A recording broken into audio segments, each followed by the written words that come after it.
नमस्कार, आप देख रहे हैं काल चक्र। मैं हूं श्रद्धा और मेरे साथ हैं प्रश्न कुंडली विशेषज्ञ पंडित सुरेश पांडे जी। पंडित जी, बहुत बहुत स्वागत है आपका। धन्यवाद। क्या तामसिक ग्रहों के साए में है आपका भोजन? भोजन, भाग्य और भविष्य का क्या है कनेक्शन? जानने के लिए देखिए काल चक्र।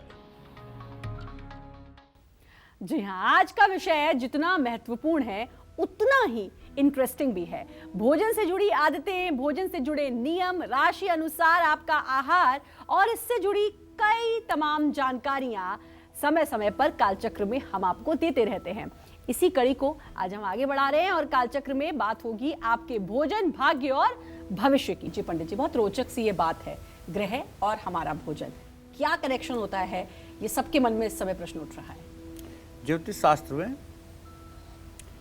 जिसे हम धन स्थान कहते हैं आम बातचीत की भाषा में, जो दूसरा स्थान भी कहलाता है ज्योतिष शास्त्र में, कुंडली के धन स्थान से भोजन का ज्ञान होता है।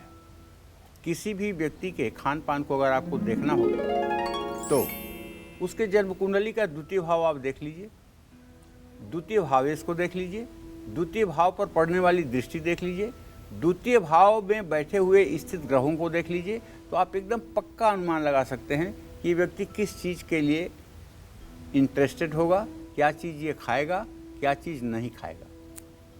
इस स्थान का स्वामी अगर शुभग्रह है और शुभ स्थिति में है तो ऐसा व्यक्ति कम भोजन करने वाला और सात्विक भोजन करने वाला होता है। धनेश अर्थात द्वितीय भाव का स्वामी अगर पापग्रह है या शनि केतु राहु की वहाँ स्थिति है या पापग्रहों से संबंध करता है तो व्यक्ति ज़्यादा भोजन एक तो करेगा, ईटिंग हैबिट, खाने की आदत ज़्यादा होगी, आदमी को अपने पेट का अंदाज़ा नहीं होगा और तामसिक भोजन भी करेगा। शुभग्रह अगर पापग्रहों से दृष्ट हो या पापग्रह पर शुभग्रहों की दृष्टि हो तो व्यक्ति औसत भोजन करने वाला होता है। लग्न का बृहस्पति अतिभोजी बनाता है। अगर किसी के लग्न में बृहस्पति हो और वो खास करके कर्क राशि में, वृश्चिक राशि में या मीन राशि में हो और उस पर पापग्रहों की दृष्टि हो तो ऐसा आदमी बहुत स्थूल काय होता है, बहुत मोटा होता है।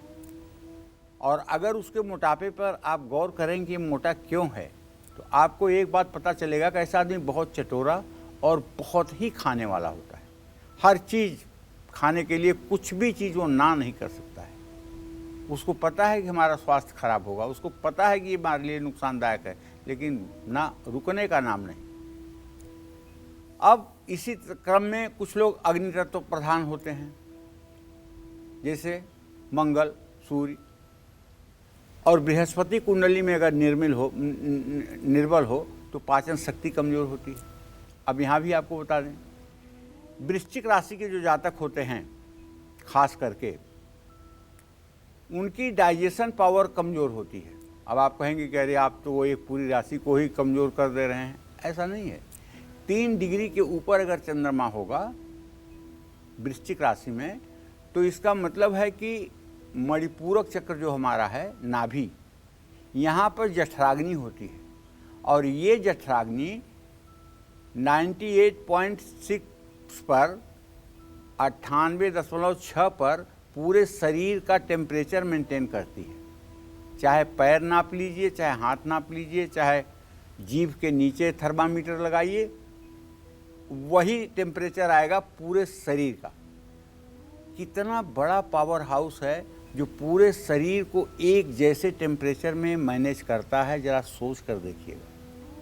और जब कभी पैर ठंडा पड़ने लगता है, हाथ ठंडे पड़ने लगते हैं तो लोग कहते हैं बस बस अब जीवन का आसरा ख़त्म हो गया, ले चलिए किसी बढ़िया हॉस्पिटल में। पैर ठंडे हो रहे हैं, हाथ ठंडे हो रहे हैं, मतलब अब कुछ बहुत बुरा हो जाएगा। और जब शरीर बहुत हीट हो जाती है, बहुत गर्म हो जाती है, बुखार हो जाता है, 102-3 डिग्री हो जाता है, तब भी लोग कहते हैं कि अब बहुत बुरा होने वाला है। तो ये जो समान वायु है, 5 प्रकार की वायु शरीर में रहती है, बहुत कार्यक्रमों में आप लोगों को बताया हूँ। जो आप श्वास लेते हैं ये प्राणवायु है। जो नीचे से आप एयर क्रॉस करते हैं वो अपान वायु है, और जो आपके टेम्परेचर को नियंत्रित करे वो समान वायु है, और जो आपके हड्डियों को मूवमेंट दे वो उदान वायु है, और जो आपके पसीने को शरीर से बाहर निकालने में मदद करे वो व्यान वायु है। तो ये 5 वायु ऐसी हैं जिससे मनुष्य का जीवन हर समय नियंत्रित होता है। तो जब मणिपूरक चक्र अर्थात नाभि, ये स्थान सूर्य और मंगल का है, और यहाँ चंद्रमा हो जाए, शनि हो जाए, राहु हो जाए, तो निश्चित रूप से ऐसे लोगों की जन्मजात पाचन शक्ति कमजोर रहती है। ऐसे लोग भोजन करने के बाद तुरंत नींद आने लगती है। हाँ, लेकिन धनेश अगर शुभग्रह हो, उच्च का हो या मूल त्रिकोण में हो या शुभग्रहों से दृष्ट हो तो व्यक्ति आराम से भोजन करता है। धनेश अर्थात धन भाव का स्वामी मेष, कर्क, तुला या मकर राशि में हो या धन स्थान को शुभग्रह देखें तो व्यक्ति हमेशा जल्दबाजी में भोजन करता है। ये मैंने इसलिए कहा ना कि चर राशि में अगर धनेश होगा ना तो व्यक्ति भोजन करने में इतना कम समय लगाएगा कि कोई देखेगा, कोई नहीं देख पाएगा। लेकिन धन स्थान में पापग्रह हो, पापग्रहों की दृष्टि हो तो व्यक्ति बहुत धीरे धीरे धीरे धीरे भोजन करेगा। जब तक 2 लोग भोजन कर लेंगे तब तक वो अकेले धीरे धीरे भोजन करने वाला होगा। ये सब सारी क्रिया, सारी एक्टिविटीज़ कहीं न कहीं ग्रहों से संचालित होती है। इसीलिए बार बार कहता हूँ, ग्रहा राज्यम प्रयक्षन्तिम ग्रहा राज्यम हरन्ति च ग्रहव्याप्तम, मतलब ग्रह जो है त्रैलोकी को पूरा अपने अंडर में करके और इसको संचालित करते हैं। त्रैलोक्य सचराचरम, इस सचराचर जगत में जो कुछ भी आपको दृश्य अदृश्य है सब कुछ ग्रहों से संचालित है। इसलिए भोजन भी उसका एक पार्ट है। आज के कार्यक्रम करने का उद्देश्य यही है। जय मां विंध्यवासिनी। और पंडित जी, क्या किसी की कुंडली देखकर या कुंडली में कुछ ऐसे ग्रह योग भी होते हैं जिससे देखकर पता चल पाए कि किसी को क्या पसंद है और क्या नहीं पसंद है? ये तो कुंडली देख के ही पता चलता है, तुरंत पता चल जाता है। अगर द्वितीय भाव में शुक्र और चंद्रमा है तो ऐसा आदमी ऐसा भोजन करना चाहेगा जिसमें दांत और जीभ को मेहनत न करना पड़े और वो गटक जाए, भोजन एकदम अंदर चला जाए तुरंत। ऐसा मतलब कि नरम नरम भोजन चाहिए।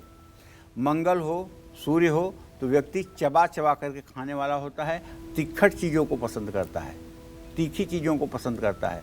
शनि और राहु हो तो ऐसा भोजन करने वाला व्यक्ति दुर्गंधयुक्त भोजन करने का शौकीन होता है, जिसमें लहसुन, प्याज, ये वो चीज़ें पड़ी हों, और सामान्य व्यक्ति जिसकी स्मेल न बर्दाश्त कर पाए उसको वो लोग करने वाले होते हैं, या फिर मांसाहार करने वाले होते हैं। तो कहने का मतलब ये होता है कि शनि, राहु, केतु ये मतलब कि कुलानुमान फल देते हैं। जैसे अगर किसी कुलीन ब्राह्मण कुल के लड़के की कुंडली में शनि, राहु और केतु है और उसके माता पिता कभी लहसुन प्याज भी नहीं खाए हैं तो वो लड़का लहसुन प्याज खाने वाला होगा, तामसी भोजन करेगा। लेकिन अगर यही किसी ऐसे व्यक्ति की कुंडली में हो जिसके माता पिता मांसाहारी हों और उसी कुंडली में शनि राहु हो तो निश्चित रूप से तब वो 24 घंटे उसके हर डिश में मांसाहार होगा। क्योंकि देखो, मैं इसलिए कह रहा हूँ ना कि कुंडली जो है ये कुलानुमान फल देती है। जैसे अगर मान लीजिए कि यहाँ भारत में श्रद्धा का जन्म हुआ और इनकी लग्न कुंडली में चंद्रमा बृहस्पति लग्न में हो गए तो हम कुंडली देख के कहेंगे कि इसका रंग गोरा है। लेकिन यही अफ्रीका में कोई पैदा हुआ और उसकी कुंडली में चंद्रमा राहु हो लगन में तो क्या वहाँ गोरा होगा? वहाँ तो काला ही होगा। इसी तरह से जैसे यहाँ शनि राहु लग्न में होते हैं तो व्यक्ति सांवला होता है, लेकिन अगर इंग्लैंड में कोई पैदा हो शनि राहु लग्न में हो तो क्या वो सांवला होगा? नहीं होगा। तो ज्योतिष कुलानुमान फल देती है।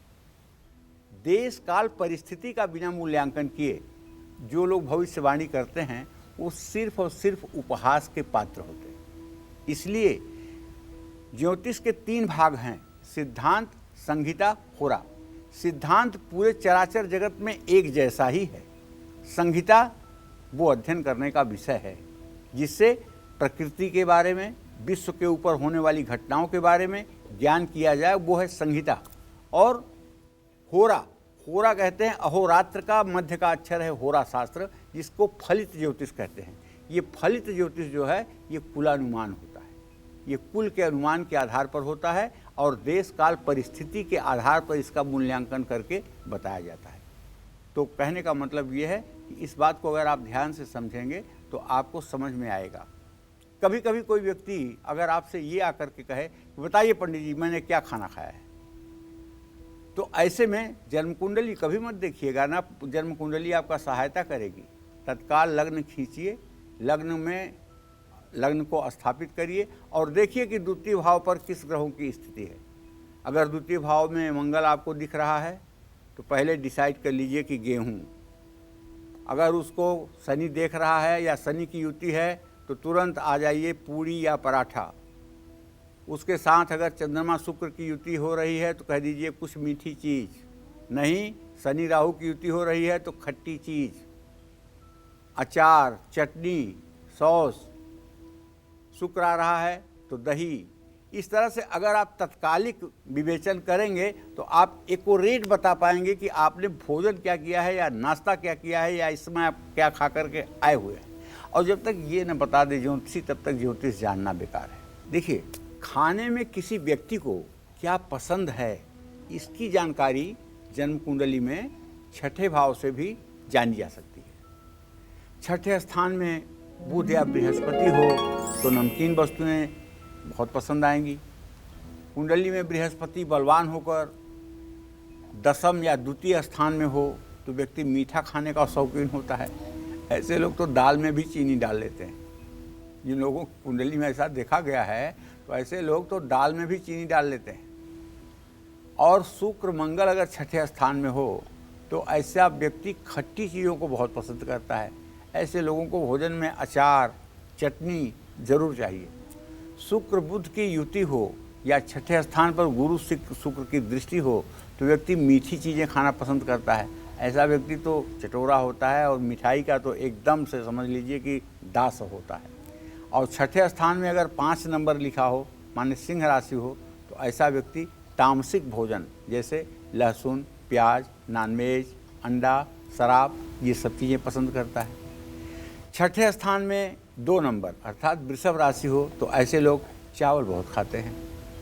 अब आप कहेंगे क्या बंगाल में सब लोगों के छठे घर में 2 नंबर होता है? बंगाल में सभी लोग तो चावल बहुत खाते हैं। तो मैंने एक बात कहा था, यद्यप शुद्धम लोग विरुद्धम ना करणीयम ना चरणीयम। ज्योतिष शास्त्र जो है कुलानुमान फल देता है और देश काल परिस्थिति के अनुसार फल देता है। क्योंकि बंगाल में चावल खाने की अपनी एक परंपरा है, इसलिए ये बात वहाँ लागू नहीं होगी। क्योंकि मैंने पहले ही कह दिया है कि देश काल परिस्थिति के ऊपर चीज़ें डिपेंड होती हैं। हाँ, बुध पापक ग्रहों से युक्त होने पर मीठी वस्तुएं बिल्कुल नहीं पसंद आती हैं। ये बात ध्यान देना चाहिए। जय मां विंध्यवासिनी। बिल्कुल, तो ये लगातार आप पंडित जी बता रहे हैं और बहुत अच्छी जानकारी आप लगातार बता रहे हैं। और भी बहुत सारी बातें ऐसी हैं कि वात पित्त कफ से जो है वो संतुलन बिगड़ जाता है। अगर एक भी तत्व का दोष आ जाए पंडित जी तो जाहिर है कि बंदा जो है, जो व्यक्ति है, वो बीमारियों का शिकार हो जाएगा। तो वात पित्त और कफ का संबंध किस ग्रह से है? कुंडली में देखकर कैसे जाने कि भाई वात पित्त कफ इसमें से क्या है और अगर कोई बीमारी है तो क्यों है? देखो श्रद्धा, इस संसार में अगर कोई भी बीमारी पैदा हो तो उसके पीछे इन्हीं तीनों दोषों का कारण होता है। जो भी आपने कहा, वात पित्त और कफ, कोई न कोई प्रभावी होगी जब रोग होगा। और अगर ये तीनों संतुलित होंगे तो कोई रोग नहीं होगा। तो कहने का मतलब ये है कि खाने में किसी व्यक्ति को वात पित्त कफ इन सब चीज़ों को नियंत्रित करने में जो स्थिति बनती है वो ये बनती है कि ज्योतिष शास्त्र में पित्त यानी अग्नि तत्व और इसका कारक ग्रह सूर्य मंगल, कफ यानी जल तत्व, कारक चंद्रमा बुध और शुक्र, वात यानी वायु तत्व, कारक शनि और गुरु। ग्रह अपने समय पर इन तत्वों को प्रभावित करते हैं। बुध ग्रह त्रिधात वात पित्त कफ तीनों का कारक है।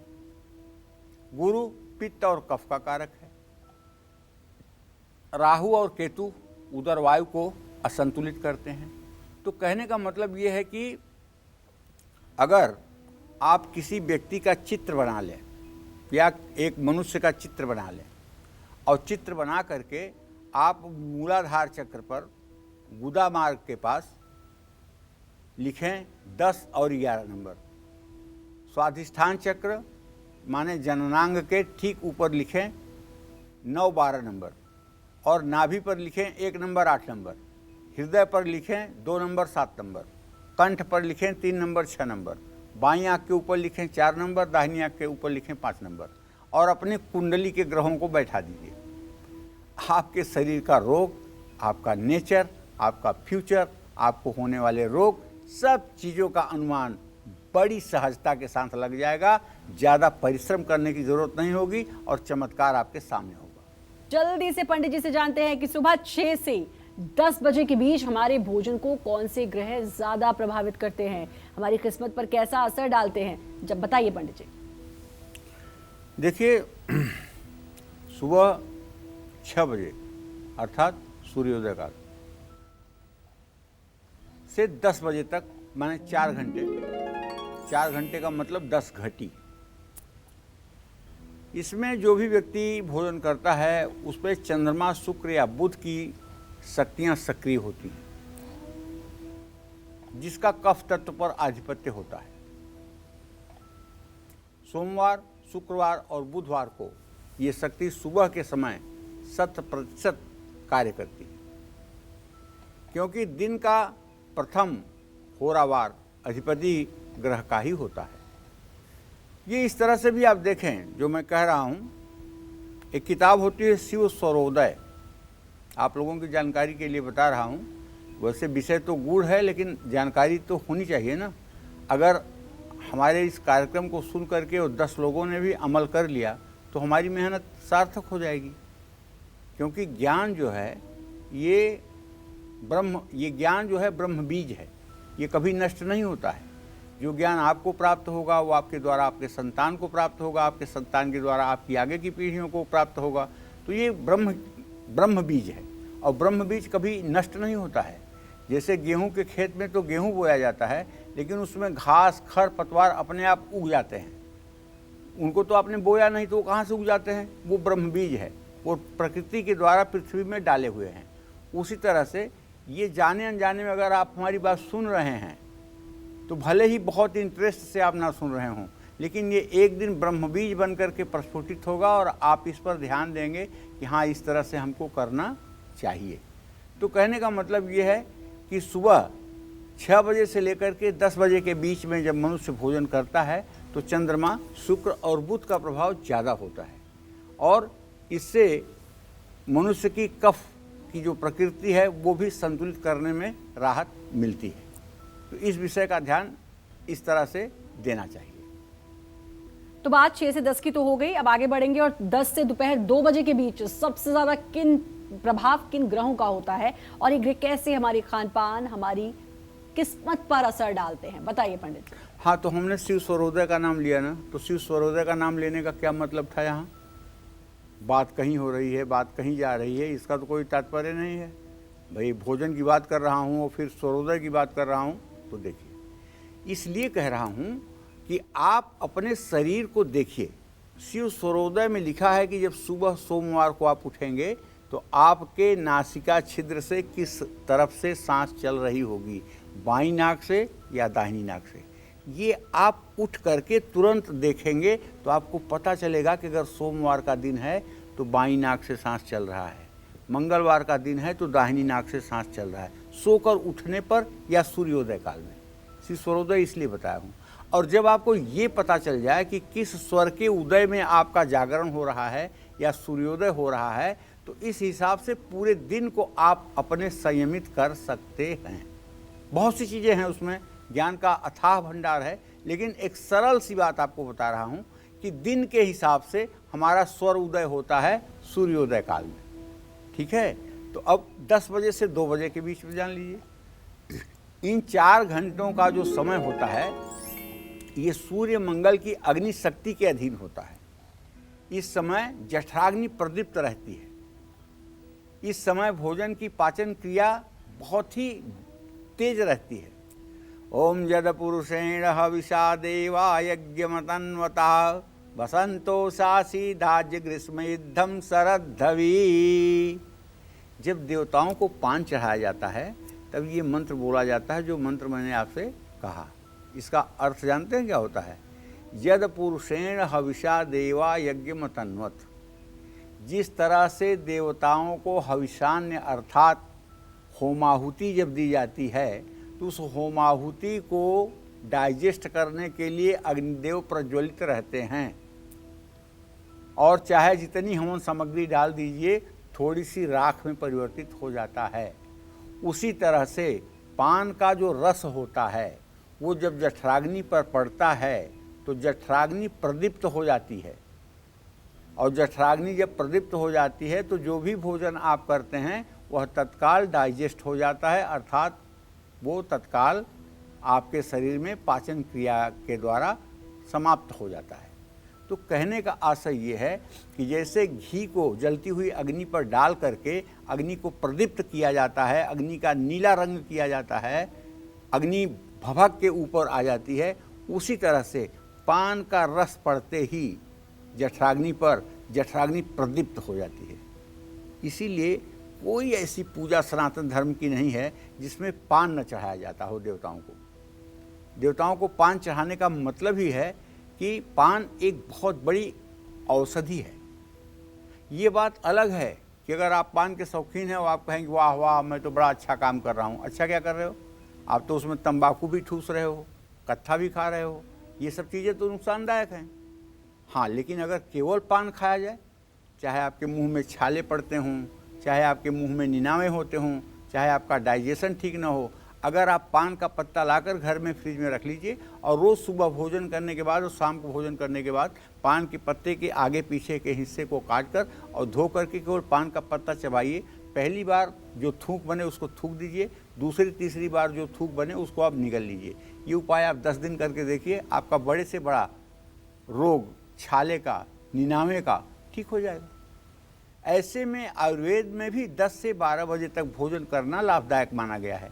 इसके बाद अग्नि तत्व में कमी आने लगती है, मतलब अग्नि तत्व थोड़ा कमज़ोर हो जाती है, और 2 बजे के बाद ये समाप्त भी हो जाती है।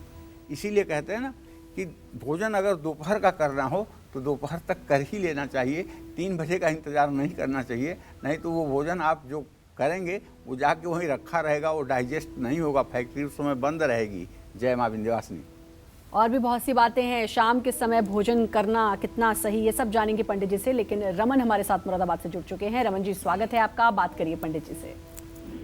प्रणाम पंडित जी। हाँ, सदा सुखी रहे भैया। पंडित जी, मेरा जन्म तिथि है 18 अक्टूबर 1982, सुबह 5:20। जी जी। मेरा ये सवाल है पंडित जी कि मेरी आर्थिक स्थिति बहुत कमजोर है। मैं नौकरी कर रहा हूँ सरकारी विभाग में संविदा पे। क्या मेरी नौकरी पक्की होगी? अगर नहीं होती है तो मुझे क्या काम करना चाहिए? और दूसरा सवाल यह है कि मेरा कभी घर बनेगा या नहीं? पहले सवाल का तो जवाब ये है कि अभी 2.5 महीने तक और आपकी आर्थिक स्थिति खराब रहेगी। 2.5 महीने के बाद कुछ न कुछ चमत्कार ऐसा होगा कि आपकी नौकरी पक्की होगी और आपकी आर्थिक स्थिति में सुधार होगा। दूसरी बात, जहाँ तक घर के बारे में आपने प्रश्न पूछा है, तो देखिए मैं इसके लिए आपको बहुत स्पष्ट बताऊं कि आपके चतुर्थ भाव में शनि चंद्रमा की युति बनी हुई है। कहने का मतलब घर तो होगा, इसमें कोई दो राय नहीं है, लेकिन अभी घर होने में विलम्ब है। 25 मार्च 2025 के बाद आपके घर का योग बनेगा, और अगर अभी घर बनाना चाहेंगे तो बहुत छोटा सा और अधूरा घर बनेगा। ऐसे में आपको दुर्गा सप्तशती में जो कवच का पाठ है उसको रोज करना चाहिए। दुर्गा जी के 108 नामों का पाठ रोज करना चाहिए। पूरे नवरात्र में 9 दिन तक व्रत करना चाहिए। भगवती दुर्गा का ध्यान करना चाहिए और तपस्या में अपने जीवन को आगे व्यतीत करने की कोशिश करनी चाहिए। इससे आपका भाग्योदय होगा। जय मां विंध्यवासिनी। अगर आप भी हमेशा संध्या यानी कि शाम के समय ही भोजन करते हैं तो कौन सा ग्रह आप पर बुरा प्रभाव डालता है, जानेंगे पंडित जी से। और साथ ही ये भी जानेंगे कि किस बीमारियों का शिकार भी आप हो सकते हैं। बताइए पंडित। देखिए, शाम का समय जो होता है वो वायु प्रधान समय होता है। उस समय वायु तत्व की प्रधानता रहती है, और ये 5 ही तत्व हैं। अब आप कहेंगे अच्छा पंडित जी वायु तत्व की प्रधानता रहती है, आप कह रहे हैं, मैं कैसे मान लूं? बात सच भी है। मैं कुछ बोल दूं आप क्यों मान लेंगे? तो आप जानिए कि जिस शिव स्वरोदय की मैंने चर्चा की, उसमें आप देखिए कि कौन सा तत्व किसके शरीर में कब प्रवाहित होता है। उसमें लिखा हुआ है अष्टांगुलम बहेद्वायु रनिलम चतुरांगुलम द्वादशांगुलम माहेयम वरुणो खोडशांगुलम। कहने का मतलब अष्टांगुलम बहेद्वायु, नाक के छिद्र से 8 अंगुल नीचे तक जब श्वास अपने आप आती है तो ये वायु तत्व का प्रतीक है। अष्टांगुलम बहेद्वायु रनिलम चतुरांगुलम, और अगर 4 अंगुल तक ही श्वास आकर के रुक जाए तो आप समझ लीजिए कि अग्नि तत्व उदय हो गया है। द्वादशांगुलम माहेयम, और 12 अंगुल तक अगर श्वास आकर के रुकती है नीचे तो समझ लीजिएगा कि माहेयम माने पृथ्वी तत्व इस समय जागृत है। वरुणो खोडशांगुलम, और अगर 16 अंगुल तक श्वास चले तो समझ लीजिएगा कि जल तत्व इस समय चल रहा है। अब ये दोनों बातें ये देखने की हैं कि ईड़ा नाड़ी में चल रही है कि पिंगला में, चंद्र स्वर में चल रहा है कि सूर्य स्वर में, उसके हिसाब से फिर बनता है आपका भविष्य और स्वास्थ्य। इसीलिए कह रहा हूँ कि जीवन को ठीक से समझने के लिए शिव स्वरोदय का ज्ञान होना सबके लिए आवश्यक है। आप अपने लिए डॉक्टर बन सकते हैं, आप अपने लिए वैद्य बन सकते हैं, आप अपने शुभ अशुभ को जानने के लायक बन सकते हैं। ये ज्ञान आपके लिए बहुत ही महत्वपूर्ण और लाभकारी होगा। तो आप जान लीजिए कि दोपहर 2 बजे से 4 बजे तक ये वायु तत्व की प्रधानता रहती है। उस समय अगर आप देखेंगे तो आपके शरीर में जो मतलब कि श्वास निकलेगी वो 12 अंगुल तक निकलती है, 12 से ज़्यादा नहीं निकलती है। तो 6 बजे तक ये तत्व समाप्त हो जाता है। ऐसे में संध्या के समय भोजन करने वाले के शरीर में वायु तत्व असंतुलन पैदा करता है और बृहस्पति चर्बी, गैस, डायबिटीज जैसे रोग देता है। शनि नसों के संबंधित बीमारी और कब्ज जैसे रोग दे सकता है। तो कहने का मतलब ये है कि जब आपका दाहिना स्वर चल रहा हो, माने दाहिनी नाक से आपके श्वास निकल रही हो, और ख़ास करके जब 4 अंगुल ही सांस चल रही हो, उस समय आप चाहे जितना भी गरिष्ठ से गरिष्ठ भोजन करिए, मेरी गारंटी है 1 घंटे के अंदर आपको फिर भूख लग जाएगी और वो सारा भोजन आपका डाइजेस्ट हो जाएगा। लेकिन अगर जल तत्व चल रहा है, 16 अंगुल श्वास चल रही है, बायां स्वर चल रहा है, तो आप एक मिठाई भी खा लेंगे तो आपको लगेगा कि जैसे पूरा 1 ट्रक अनाज आपके पेट में डाल दिया गया है। इतना ज़्यादा मतलब कि वो हैवी हो जाएगा। तो इसलिए तत्व को जानना, तत्व के प्रवाह को जानना, ये भी हमारे स्वास्थ्य के लिए बड़ा ही लाभकारी है। और शिप्रा है हमारे साथ लखीमपुर से। शिप्रा जी, स्वागत है आपका। बात करिए पंडित जी से। पंडित जी राधे राधे। श्री राधे। पंडित जी, मेरा नाम शिप्रा है, मैं लखीमपुर से बात कर रही हूँ। मुझे अपने पति के बारे में जानकारी चाहिए। उनका नाम सचिन टंडन है। उनका डेट ऑफ बर्थ 4/8/88 है पंडित जी। उनका इस वक्त कुछ भविष्य के बारे में पंडित जी जानना चाहती हूँ। और उनका इस वक्त व्यवसाय में भी मन नहीं लग रहा है और घर बार में भी बहुत दिक्कतें आ रही। वो इस वक्त ड्रिंक बहुत कर रहे हैं, जिसकी वजह से हम लोगों के बीच में बहुत कलह उत्पन्न हो रही है। हाँ बेटा, एकदम बिल्कुल आप सही 100% कह रही हो। आपके पति के अंदर से एम्बिशन, महत्वाकांक्षा नाम की चीज़ गायब हो गई है और जिम्मेदारियों के प्रति वो बिल्कुल लापरवाह हो गए हैं और आपके समझाने से वो मानने वाले नहीं हैं। ये भी बात आप पक्की मान लीजिए। उनको भगवती दुर्गा समझाएंगी तो वो समझ जाएंगे। इसके लिए तुम्हें चुपचाप एक दुर्गा सप्तशती की किताब खरीद लेनी चाहिए और किसी शुक्रवार के दिन से दुर्गा सप्तशती में जो सिद्ध कुंजिका स्तोत्र है चैप्टर, शृणु देवी प्रवक्ष्यामि कुंजिका स्तोत्र मुक्तमम इन मंत्र प्रभावेण चंडी जापम शुभम भवेत् न कौचार्द्रा न कीलकम न रहस्यकम कुंजिका पाठ मात्रेण दुर्गा पाठम फलम लभेत्। ये वाला पूरा चैप्टर तुम्हें सुबह शाम पाठ करना चाहिए और दुर्गा जी से प्रार्थना करना चाहिए कि हे देवी, आप बुद्धि स्वरूपा हैं, मेरे पति के दिमाग से शराब जैसी वस्तु को निकाल दीजिए और वो अपनी जिम्मेदारियों के प्रति सजग हों, ऐसा उन्हें आशीर्वाद दीजिए। अगर ये उपाय आपने करना शुरू किया तो 125 दिनों के बाद आपके पति के मन मस्तिष्क पर परिवर्तन आपको दिखाई देगा। अब बात यह है कि कितनी श्रद्धा से तुम कर सकती हो बेटा, ये आपके ऊपर डिपेंड है। उपाय बताना मेरा काम है, लेकिन जैसा आपका श्रद्धा विश्वास होगा इस काम में, वैसा आपको फल मिलेगा।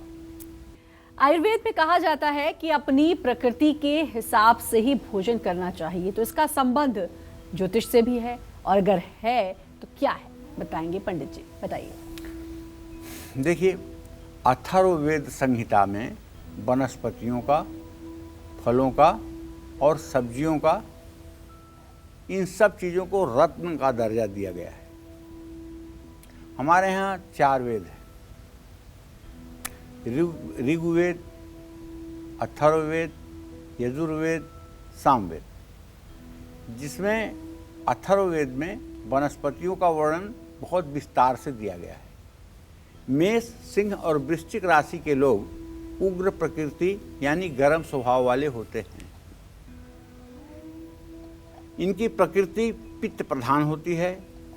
वृषभ, कर्क, तुला, धनु और मीन राशि वालों का स्वभाव सुस्त होता है। इनकी प्रकृति कफ प्रधान होती है। मिथुन, कन्या, मकर और कुंभ राशि वाले लोग वायु तत्व प्रधान होते हैं। बुध प्रधान लोगों को हरी सब्जियां और फलों का सेवन जरूर करना चाहिए। शुक्र प्रधान लोगों को डेयरी प्रोडक्ट्स का ज़्यादा से ज़्यादा सेवन करना चाहिए। इसके लिए खट्टे, मीठे और रसीले पदार्थों का सेवन भी आपके लिए फायदेमंद होगा। जय मां विंध्यवासिनी। एक और कॉलर जुड़ चुकी है, संगीता मुरादाबाद से। संगीता जी, स्वागत है आपका, बात करिए पंडित जी से। जी हेलो। हाँ बोलो संगीता। हाँ पंडित जी प्रणाम। सुखी रहो बेटा। मेरा नाम संगीता मुरादाबाद से बोल रही हूँ जी।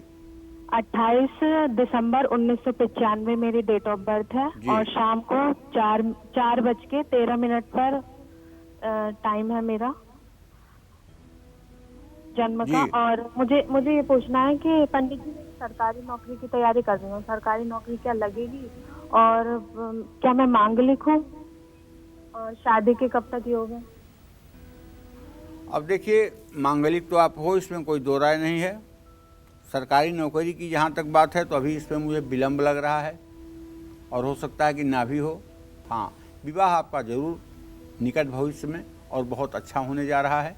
आपको चाहिए कि आप संगीता जी शनिवार की शाम 7 सरसों के तेल के दिए पीपल के पेड़ के नीचे जला करके और कच्चा सूत हल्दी से रंग करके उसको पीपल के पेड़ में 7 बार घुमा करके आप बांध दीजिए। इससे देखिए कि आपका इतना सुंदर विवाह होगा कि आपका जीवन धन्य हो जाएगा और फिर नौकरी के लिए भी आपके मन में कोई कसक या टीस नहीं रहेगी। जय मां विंध्यवासिनी। और एक और कॉलर जुड़ चुकी हैं, इंद्रावती मिर्जापुर से। इंद्रावती जी, बहुत बहुत स्वागत है, बात करिए पंडित जी से। हेलो पंडित जी प्रणाम। हाँ, सदा सुखी रहिए। हाँ पंडित जी, मेरे बेटे का क्वेश्चन करना है। मेरे बेटे का जन्म है 1991 20 मार्च 3 बुधवार है, सुबह 10 बजे। और दूसरे बेटे का जन्म है 10 फरवरी 1992 दिन सोमवार है। पंडित जी, उन लोग का भविष्य कैसा रहेगा? चलिए इंदिरा, मैं बताना चाहूँगा कि आपके प्रथम पुत्र के भावेश है बुध और उससे सप्तम भाव का स्वामी है बृहस्पति। शुक्र और बृहस्पति और बुध तीनों ग्रहों को अगर देखा जाए तो ये कहा जा सकता है कि बड़े बेटे के जीवन में थोड़ा सा संघर्ष की स्थिति है। अभी उसका भाग्योदय नहीं हुआ है। अभी उसका भाग्योदय होने में 2 से 2.5 वर्ष का समय लग सकता है। जहाँ तक इंदिरा आपने छोटे बेटे के बारे में पूछा है तो वृश्चिक राशि में राहु बैठा हुआ है और मंगल की स्थिति इससे बहुत अच्छी नहीं है। एक तो ये बच्चा स्वास्थ्य से बहुत अच्छा नहीं रहता है और दूसरी बात ये थोड़ा सा सुस्त सा रहता है। ऐसे में आपको चाहिए कि इसके हाथ से 1-1 किलो 7 अनाज और 1 कंबल शनिवार को किसी गरीब ज़रूरतमंद को दान करवा दीजिए। इसका भी भविष्य अच्छा हो जाएगा। जय मां विंध्यवासिनी। अगर किसी व्यक्ति का प्रधान ग्रह गुरु या फिर शनि है तो ऐसे लोगों को अपने आहार में कैसा बदलाव करना चाहिए जिससे इनकी किस्मत चमक जाए, बताइए पंडित। देखिए, भगवान कृष्ण गीता में कहते हैं, अन्नाद भवंत पर्जन्या पर्जन्या दन्न संभव। अन्न से ही प्रजा उत्पन्न होती है और अन्न से ही सब कुछ संभव है। और दूसरी बात जो लोक प्रचलन में है वो क्या है? जैसा खाओगे अन्न वैसा बनेगा मन। जैसा खाओगे अन्न वैसा बनेगा मन। अगर आप मेहनत की कमाई की कोई चीज़ खाते हैं तो आपका मन सात्विक रहेगा। अगर आप बिना प्रयास और दूसरों के गलत ढंग से उपार्जित धन का सदुपयोग करेंगे तो आपकी बुद्धि भ्रष्ट होगी। गुरु प्रधान लोगों को पीले पदार्थों को खाने पर ज़्यादा जोर देना चाहिए। अगर कोई व्यक्ति गुरु प्रधान है तो ये कुछ करे या ना करे, ऐसे व्यक्ति को दूध में केसर डाल करके उसे बॉइल्ड करके उबाल करके थोड़ा सा केसर वाला दूध जरूर पीना चाहिए। गुरु प्रधान लोगों को रात में सूखे मेवे भिगो करके सुबह खाने चाहिए। इनको फलों का सेवन भी करना चाहिए। शक्कर की जगह अन्य चीज़ों का सेवन जैसे शहद, गुड़, इन सब चीज़ों का प्रयोग करना चाहिए। और जो लोग शनि से प्रभावित हैं, शनि प्रधान हैं, उन लोगों को काले और हरे खाद्य पदार्थों का सेवन ज़्यादा करना चाहिए, जैसे तिल, उड़द, हरी सब्जियां, ये सब खाना लोगों के लिए फायदेमंद होगा। जय मां विंध्यवासिनी। सूर्य, चंद्रमा और मंगल प्रधान लोगों को कैसा भोजन पसंद आता है? ये लोग अपने आहार में क्या बदलाव करके अपने भाग्य को मजबूत बना सकते हैं? बताइए पंडित जी। सही बात यह है कि आप देखिए, जब कोई 2 साल का बच्चा टॉफ़ी खाता है या टॉफ़ी फेंक करके नमकीन खाता है, और छोटा सा बच्चा अगर वो कहे कि नहीं तित्ता खाना है, तब आप क्या समझेंगे? उसकी कौन सी हैबिट है? अरे भाई, उसके ग्रहों के प्रभाव उसके बचपन से ही बोलना शुरू कर देते हैं। सूर्य और मंगल प्रधान लोगों को देर तक पकाए गए भोजन बहुत ही रुचिकर और पसंद आते हैं। सूर्य और मंगल जिसकी कुंडली में अच्छा हो, या जो बच्चा सिंह राशि में, मेष राशि में या वृश्चिक राशि में पैदा हुआ हो, ऐसे लोगों को जमीन के नीचे से उगने वाली सब्जियां ज़्यादा पसंद होती है। ऐसे लोगों को अगर आलू दे दिया जाए तो इनके भोजन में जैसे सब कुछ दे दिया गया। छोटा बच्चा हो तब भी देखिए, वो सब्जी में सब कुछ छोड़ करके केवल आलू खोजेगा, क्योंकि वो जमीन के नीचे से पैदा होती है। इसी तरह से सूखा मेवा, लाल रंग के खाद्य पदार्थ भी ऐसे लोगों को बहुत पसंद होते हैं। और जिन लोगों की प्रकृति या जिन लोगों की जन्म कुंडली चंद्रमा ग्रह से प्रभावित होती है, ऐसे बच्चे बचपन में ही कोल्ड ड्रिंक्स की तरफ आकर्षित होने लगते हैं, जूस की तरफ आकर्षित होने लगते हैं, फ्रूटी पीने के लिए रोने लगते हैं। क्यों? क्योंकि चंद्रमा जो है शीतल पेय का कारक ग्रह है। पतली तरी वाली सब्जियां ऐसे लोगों को खाना बहुत पसंद होता है। चंद्र प्रधान लोग चावल खाना भी बहुत पसंद करते हैं। देखिए, चंद्रमा और शुक्र अगर आपके जन्म कुंडली में ज़्यादा प्रभावी होंगे तो आप चावल ज़्यादा खाएंगे। सूर्य मंगल ज़्यादा प्रभावी होंगे तो आप गेहूं खाएंगे। और एक बात और ज़रा ध्यान देके देखिएगा, हो सकता है मैं 100% सही नहीं हूँ, इस बात पे विवाद नहीं मैं चाहता हूँ, लेकिन जहाँ चावल ज़्यादा खाया जाता है, जिस जगह चावल ज़्यादा खाया जाता है, वहाँ कन्याओं की जनसंख्या ज़्यादा होती है।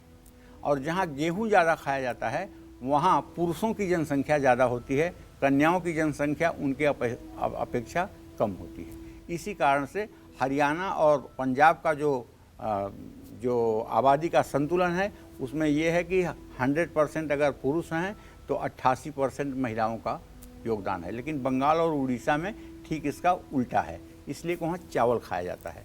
आप भी देख लें कि ये बात मेरी कितनी सच है, क्योंकि ये मेरे एक तरह से हमारे ये अनुभव का विषय है।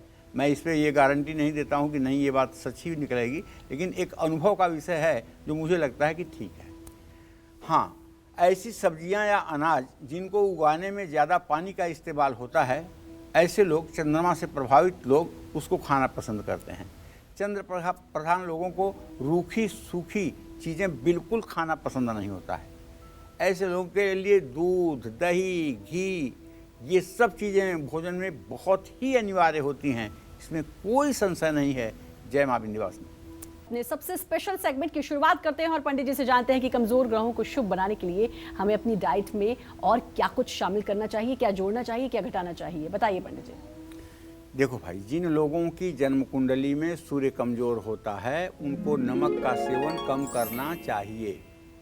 तुला राशि का अगर सूर्य का आपकी कुंडली में हो तो रविवार को तो कम से कम नमक छोड़िए। चंद्रमा कमजोर हो या चंद्रमा कुंडली में राहु के साथ हो तो चावल का सेवन बिल्कुल मत करिए। ऐसे लोगों को बासी भोजन करने से भी सख्त परहेज करना चाहिए। दूध भी अगर पूरा ना हो जाए तो उसका भी सेवन किसी भी रूप में ना करें। मंगल कमज़ोर हो तो तामसिक भोजन करने से बचना चाहिए। सर्दियों में भोजन करने के बाद गुड़ का एक टुकड़ा खाने से मंगल मजबूत होगा। जिन लोगों की जन्म कुंडली में बुध कमज़ोर होता है उनको ठंडा, तीखा, बासी भोजन या जंक फूड खाने से बचना चाहिए। बुध कमज़ोर है तो हरी सब्जियों का सेवन जरूर करें, सलाद जरूर खाएं। और जिन लोगों की जन्म कुंडली में गुरु ग्रह कमज़ोर होता है उनको ज़्यादा मीठा, तला हुआ और भारी भोजन खाने से परहेज करना चाहिए। हल्दी वाला दूध पीना आपके लिए शुभकारी होता है।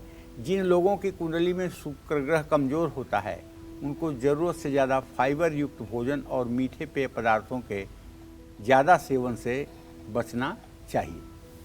मखाना शुक्र को मजबूत करता है। मखाने की खीर बना करके अगर हर शुक्रवार के दिन आप खाएं, कन्याओं को भी खिलाएं, तो इससे आपके ऊपर महालक्ष्मी की भी कृपा होगी और आपका शुक्र ग्रह भी मजबूत होगा। आपके चेहरे की कांति भी बदल जाएगी।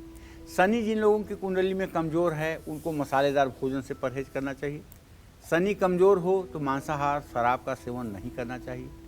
राहु और केतु कमज़ोर हो तो स्नान करने के बाद तुलसी के 2 पत्ते जरूर खाने चाहिए। जय मां विंध्यवासिनी। मोहनलाल हमारे साथ जुड़ चुके हैं हनुमानगढ़ से। मोहनलाल जी, स्वागत है आपका। बात करिए पंडित जी से। नमस्कार पंडित जी। हाँ, सदा सुखी रहिए। पंडित जी, मैं बोल रहा हूँ जी मोहनलाल जी। मेरा जन्म है जी 8/5/1983। मेरा घर बार कब बनेगा जी? चलिए, आपने प्रश्न किया है मकान के लिए, तो मंगल और सूर्य की स्थिति द्वितीय द्वादश बनी हुई है। मैं आपको बताना चाहूँगा, बहुत थोड़ा सा इंतज़ार करना होगा। बस आपको एक काम करना होगा, आप अपने घर किसी शुभ मुहूर्त में एक विश्वकर्मा जी का चित्र ले आइए और विश्वकर्मा जी का चित्र अपने पूजा स्थान में स्थापित करिए। उनके सामने रोज़ घी का दिया बनाइए और जैसा घर आपको चाहिए वैसा एक ड्राइंग बना करके कागज़ पर और उसको 4 फोल्ड करके विश्वकर्मा जी के चित्र के नीचे रख दीजिए। आप देखिए कैसे आपके सपनों का घर बनना साकार होता है। कॉलर जुड़ चुकी है हमारे साथ सरिता। सरिता जी, बहुत बहुत स्वागत है। बात करिए पंडित जी से। हेलो, नमस्कार पंडित जी। हाँ, सदा सुखी रहिए। पंडित जी, मेरे को अपने पति के बारे में पूछना है। उनकी तबीयत खराब सी रहती है, कुछ काम करते हैं तो कुछ काम बनता ही नहीं है पंडित जी। और हमने मकान लिया, उसमें कुछ ना कुछ दिक्कत ही आ रही है। कभी किसी चीज की अड़चन, कभी किसी चीज की अड़चन। कितने साल के हैं आपके पतिदेव? उनका जन्म है 87 का जन्म है और 28/11/87 शनिवार। कोई बड़ी बीमारी नहीं लग रही है सच्चा? कोई बड़ी बीमारी नहीं लग रही है, बस थोड़ा सा हड्डियों की प्रॉब्लम है और कोई बात नहीं है। रविवार के दिन सुबह उठ करके सूर्य को जल दे दिया करें, 108 बार गायत्री मंत्र का जप कर दिया करें और हर साल 5 रविवार व्रत कर लिया करें, नमक न खाया करें। तो इससे इनका स्वास्थ्य भी ठीक रहने लगेगा और इन्हें अपने कार्य क्षेत्र में भी सफलता मिल जाएगी। किसी बड़ी बीमारी की कोई संभावना नहीं दिखाई दे रही है। बिल्कुल पंडित जी, बहुत अच्छी जानकारी दी आपने। ये हमें पता चला कि हमें क्या खाना चाहिए, कब खाना चाहिए, कितना खाना चाहिए, ताकि हम तो स्वस्थ रहें ही लेकिन ग्रह भी हम पर अच्छा असर डाले। आपने अपना समय दिया, उसके लिए आपका बहुत बहुत धन्यवाद और उम्मीद करते हैं हमेशा की तरह आज का विषय भी आपको बहुत पसंद आया होगा। कल फिर होंगे हाजिर एक नए विषय के साथ और आपकी परेशानियों को दूर करने के लिए ढेरों उपाय लेकर आएंगे हम पंडित सुरेश पांडे जी के साथ। तब तक कालचक्र की पूरी टीम को दीजिए इजाजत, लेकिन देश दुनिया की तमाम खबरों के लिए लगातार बने रहिए न्यूज़ 24 के साथ। नमस्कार।